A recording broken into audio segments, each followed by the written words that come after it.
Recently, Corrie fans were shocked to hear the news that Matilda Freeman has moved on from the street, and today she's here with me to speak about her decision to leave and what it's been like to bring a little summer to the Cobbles for the past 3.5 years. Matilda, thank you for joining me today. That's okay. I was really gutted to hear the news that you were leaving the street just recently. What's made you decide to leave? Well, Corrie was amazing, can I just first say. It was a really, really great place to work. But the main reason was because Corrie was exclusive, which is basically when you're in it, you can't go and audition for anything else or do any other kind of work. Yeah. And throughout my time there, especially kind of, I want to say on my last year there, possibly a bit earlier on, I was getting contacted for other projects, and I'd got an audition for Stranger Things. Really? Yeah. Wow. And I could do the audition, but I couldn't go any further with it. And I loved Corrie and didn't want to sort of replace anything with it. But it was more sort of after my first year, I wasn't used as much. Yeah. And I probably would have had time to go and shoot something for a month or a few weeks because I wasn't being used. But I couldn't because of like the exclusivity of it. Yeah, I get it. So has it been something you've been considering for a while then? Yeah, I suppose. I mean, my manager said that 2 years or possibly 3 is kind of enough because I'd done other jobs before and I wanted to go and do other jobs afterwards as well. I wanted to keep growing and keep doing other roles. And also I think Corrie weren't really doing very much with Summer because she's actually meant to be 17 and I'm 16, but I look like 13. I look really young. And that was kind of holding the writing back because they could write storylines for a 17-year-old character, but a lot of people were like, oh, but she's only 15 or she's only 14. Yeah. But, I mean, I was meant to be older, but it's good they've cast Harriet because she's 22, so she'll be able to do loads and loads of stuff. And it'll work, so, yeah. Yeah. So how did the people at Corrie react when you said you wanted to go? You know what? They were fine, to be honest. Oh. They didn't really have much planned for Summer, but they wanted to recast because they wanted to keep the character. Yeah. But they said it was a pleasure to work with me, and I loved working with everybody, so it was very just sort of a mutual friendliness, I suppose. Was it hard breaking the news to some of your colleagues at the show that you have been working with? Some of because I'm closest probably with Alex Bain, who plays Simon. We're like best friends. Oh. I remember when I told him and he was really, really upset, but we now will stay in contact and we still text like every day, so yeah, and I know that hopefully our paths will cross again, so oh, I'm sure, yeah. Okay. So the last scenes that I think I remember you being in was the ones for Paul's birthday, is that right? Yeah. Yeah, so was that weird filming those scenes, knowing that they'd be your last? Well, I didn't know. That's the thing, I didn't know. Because basically, after I'd filmed them, my character had been temporarily written out while they kind of focused on Billy and Todd and Paul and their kind of storyline. And then in November, I was going to come back in and say, oh, I've been at my grandma's house. Yeah. But I told them, it was after I filmed that, I think it was a few weeks after I filmed that, I gave them notice that I wanted to leave. And for them, it would be easier for me to have gone already and then somebody else to come in rather than having me written out, then come back, then written out again. Yeah. So I was kind of told, okay, those were your last scenes. So I didn't know. Yeah. So did you get a chance to like go back and say a proper goodbye to everybody? No, I didn't. I mean, I texted Alex, I texted Dan, Millie, who plays Kelly, and I texted a woman called Rachel. Her daughter is Bella, and she plays Hope on the show because we were quite close. So I texted everybody, but I didn't really get to say a proper one, which is kind of sad, really. But there it is. Yeah. So do you think it'll be the likes of Alex that you'll miss the most then? Yeah, definitely. I hope your paths do cross again. Yeah, and Molly, I was really close with Molly, who played Nina, and Julia. Yeah. A good group of people. That's acting, I suppose, isn't it? Often you move from group to group when you got different shows. Because you get really close, and then it's just, okay, it's done now. And most of them you never really see. Yeah. So how have you found the fan reaction to the news that you're leaving? It's actually been really good. I thought people were going to be mad at me or I'd be like, oh my God, she's awful. But most people were like, oh, supportive. I mean, there's been like handful of people who've been like, well, she won't get another job in the next millennium, and like, oh, she's just awful, but I've already got another job, so. But yeah, I don't really pay attention. If you read the bad stuff, if you believe the good stuff, then you have to believe the bad stuff, so. Yeah. Just don't really look at it. I think that's for the best. I think honestly, some people can be so horrible online, can't they? But Yeah. I'm glad to hear that the majority was positive and wishing you well. So let's go back. Let's talk about when you joined the show about 3.5 years ago. So you were 12 when you first started, weren't you? What do you remember about what it was like going for the part? Well, I had the audition came through, and I went to the ITV studios, and I'd learnt the script. It was the scene I did with Dan and Bruno in the restaurant where I was talking about how my character doesn't like believe in heaven and isn't sure if God exists, but it was just between me and Billy. And I went and did the audition with Katie, who was the casting director, and I did the scene, and then when I was done, she came down the stairs with me and went straight to my mum and said, oh, by the way, there'll be recalls, so you should come straight away. And I was like, oh my gosh, it was quite sudden. Yeah. And then I was down to the final 5, I think. Mm-hmm. And I remember this girl thought I was really weird at the audition, because we were in the waiting room, and when I'm nervous, I act so weird. I was singing Be Our Guest, and she thought I was the weirdest person. It was so funny. But anyway, and I did a chemistry read, so, like, filmed it with the crew, and I did, like, a read on the set with all the props and everything, and I did that with Dan. And that was really fun. And then I walked out to leave to go in the car park, and then this runner came afterwards and was like, they want to see you again. I was like, oh, okay. So I walked back in, and then they wanted me to do it again, so I did it again. And then when I was on holiday in Madeira, was it Madeira? I think it was Madeira. Yeah. I found out, and I was like, yay! Amazing. That must have been incredible finding out that you got the part, because it's on such a big show. Yeah, it was really good. So when you were going for the audition, how was Summer described to you? What was she supposed to be like? Was there something they were particularly going for? Well, Kate Oates, who's this person, Corrie, she actually told my mum that the character was based on Lisa Simpson. So she was quite quick-witted, very, very clever, quite sarcastic in ways, but quite emotional, I suppose. Yeah. And they originally were going to have her to be mixed race, but they ended up casting me, so I suppose they changed their mind. Yeah. So would you say that, I mean, are you like that in real life? Are you similar to Summer? No. Go on, tell us how not. Well, I can put it this way, like, I'm probably more like Mary. She's quite academic. Yeah. I'm very, like, artsy. Yeah. And she's quite sensible and quite mature. I mean, I can be mature when I need to be, but I'm quite silly and I'm quite bouncy.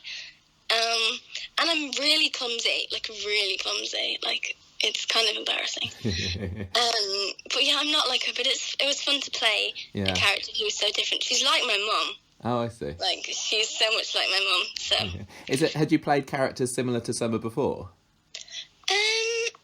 I don't know, really. I wouldn't say.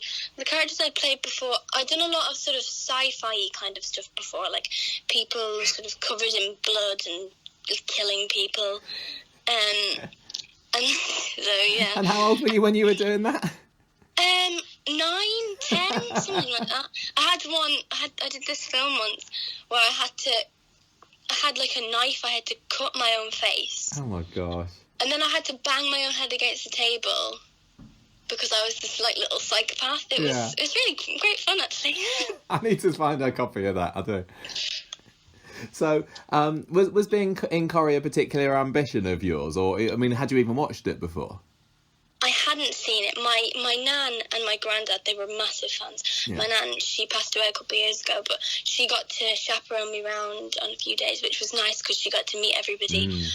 But I don't really watch TV. Like, it's nothing against Corrie. I don't watch TV. Yeah. I watch films. I saw a really good film on Saturday. But anyway, yeah.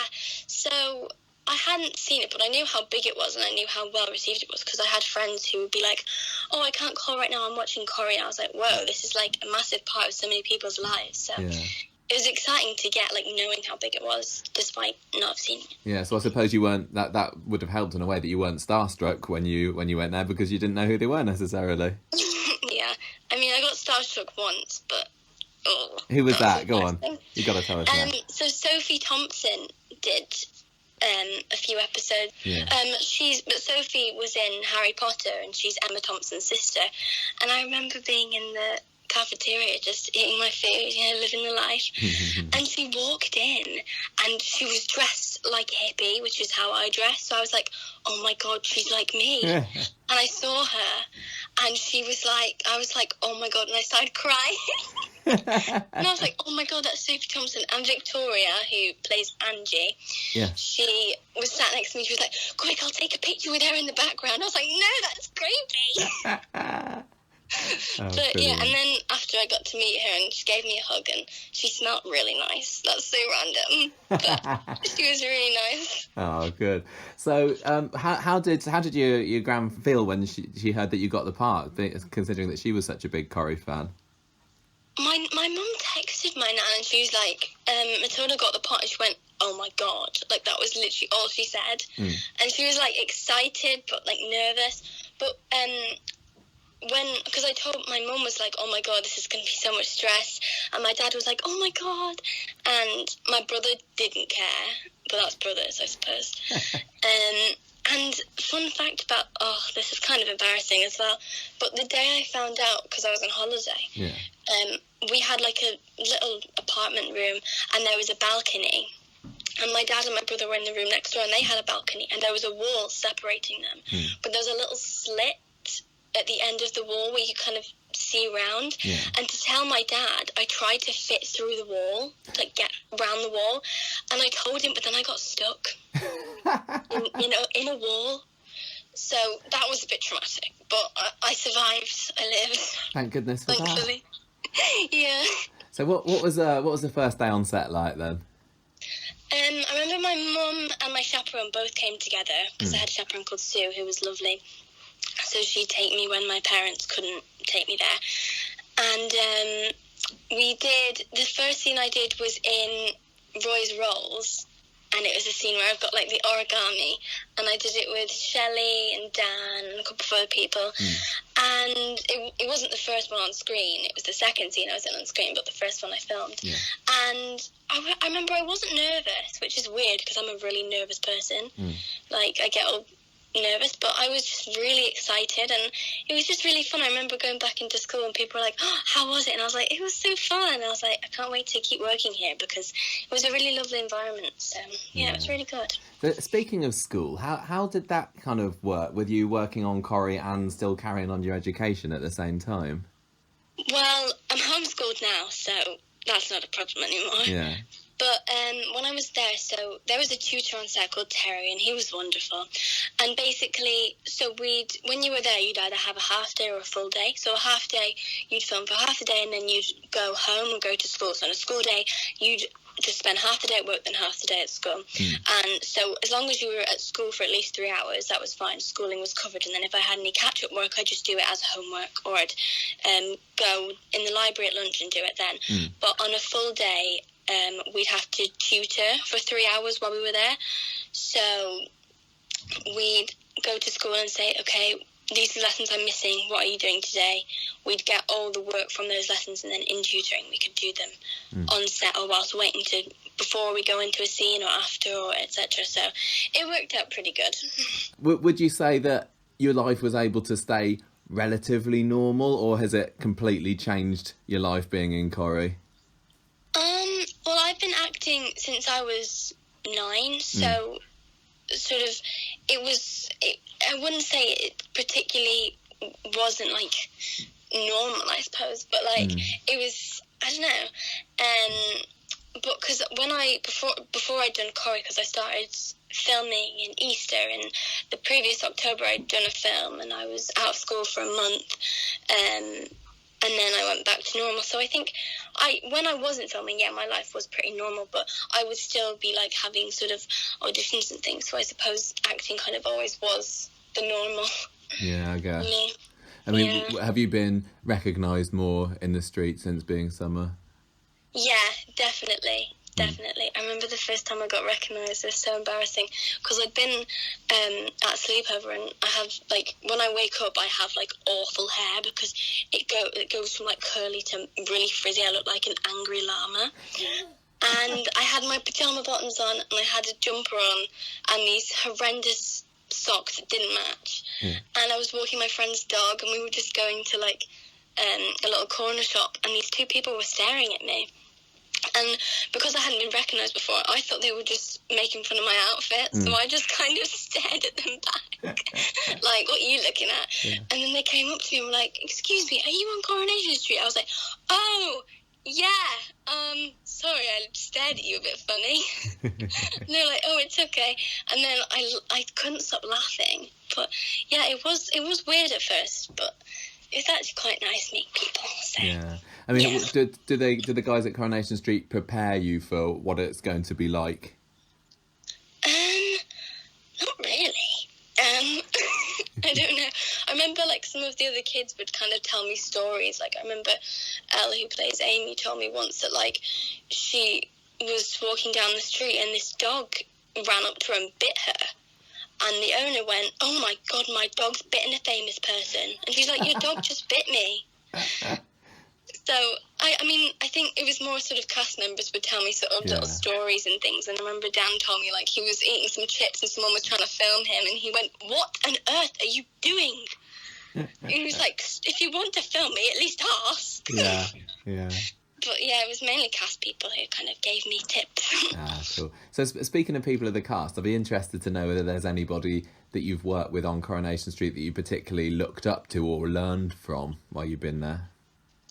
Well, Victoria, who played Angie, Victoria is little angel. She was so sweet, and she was a wonderful person to work with. And of course, Dan, he played my dad, and I literally feel like I've known him forever. Yeah.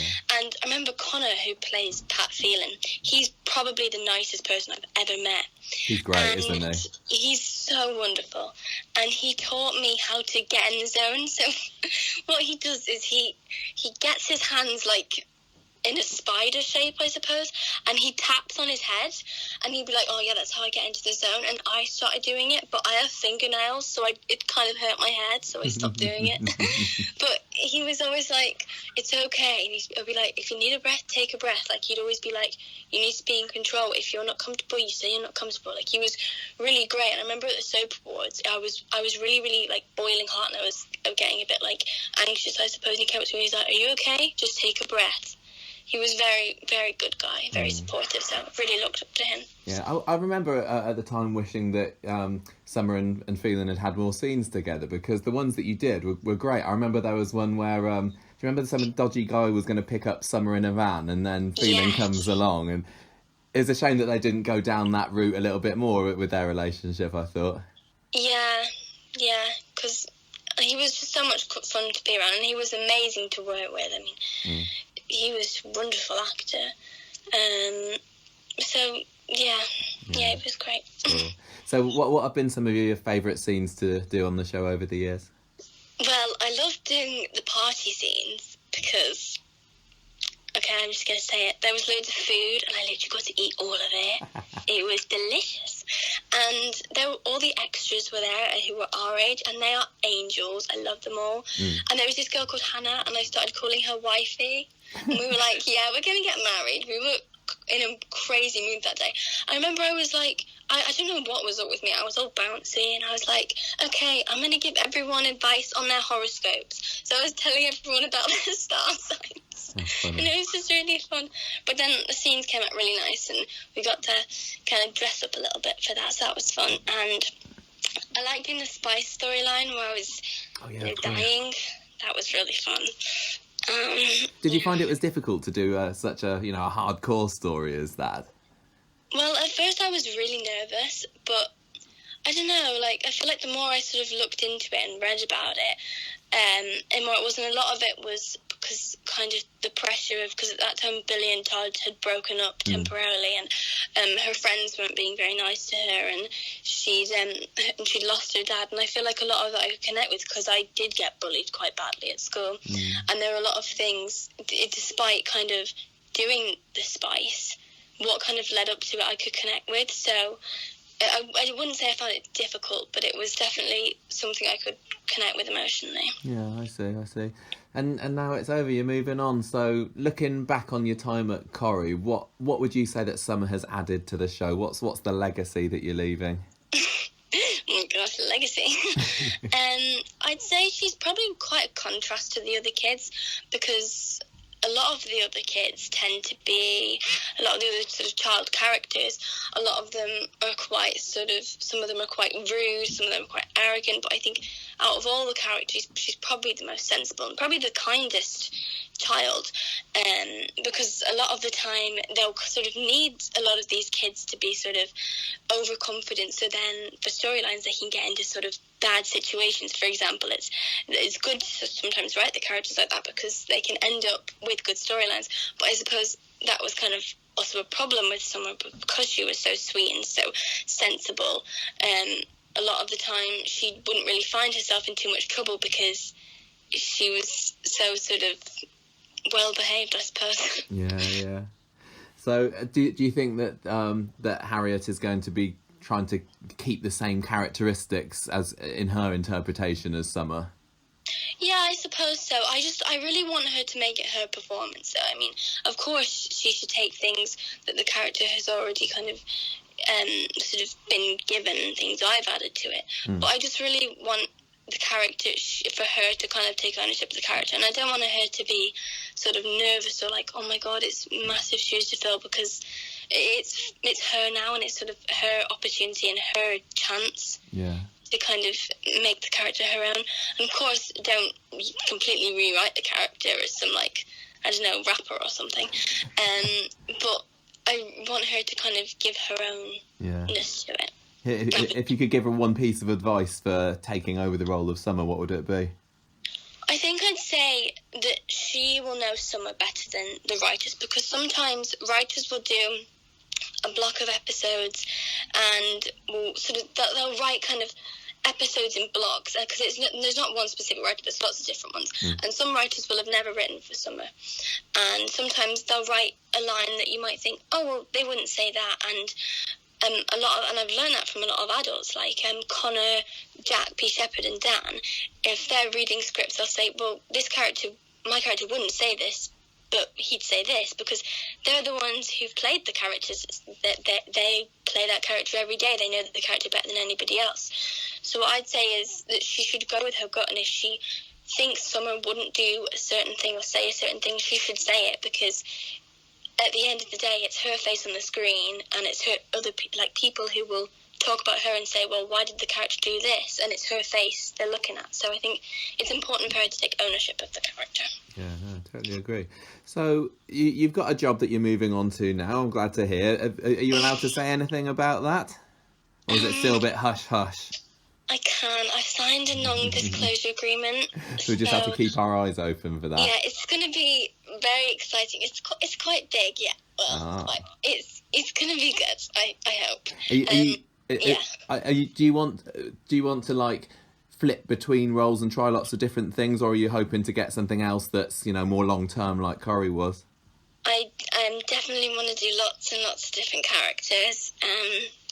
It's so fun, like going from thing to thing, because on Sunday I'm going to fly out to, I don't know if I'm allowed to say where, I'm flying out to South Africa on Sunday. Wow. And then I'm there for most of, like, pretty much till the end of November filming. Yeah. But today I had a self-tape to film, so pretty much straight after I can be lined up with another thing and then another thing, so I can play lots of different people. I think that'd be really exciting. Well, I'm sure that Corrie fans will be keeping their eye on you. I think that you've got a really bright future, honestly, Matilda, because I'm speaking personally, I've really, really enjoyed you on Coronation Street. I'm gutted you're leaving, but I completely understand that you want to move on, try different things, and I think you're going to do really, really well. Oh, thank you. Well, thank you very much for being our guest on the podcast today. It's been really, really lovely speaking to you. You too. Cool. Well, I will let you get off, and good luck in South Africa. I will keep our eyes open for you. Thank you. Okay. Bye-bye. Goodbye.